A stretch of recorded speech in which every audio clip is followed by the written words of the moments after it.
এত যন্ত্রণা, তাইলে জিন্দিগি তো দুনিয়া দুনিয়া কইরা নিজের মূল্যবান জীবনটারে নষ্ট করতাম না। কথা কোন ঠিক না?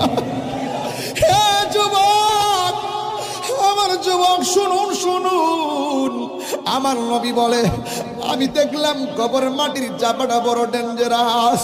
কবরের মাটি যখন চাপটা মারবো, বান্দা সহ্য করতে না পাইরা আমার আল্লাহরে ডাক দিয়া বলবো, জবানটা খুইলা কন্যা আল্লাহ, দিলটা নরম কইরা কন্যা আল্লাহ। ও আল্লাহ, আমার আর মাটির চাপা ভাল লাগে না গো, দুনিয়াতে আমার আবার পাঠাও, আমি নামাজ কাজা করতাম না। দুনিয়াতে আমার আবার পাঠাও, আমি রোজা ছাড়তাম না। দুনিয়াতে আমার আবার পাঠাও, আমি মার বুকে লাথি মারতাম না। আল্লাহ কয় না না, সুম্মা ইউমিতু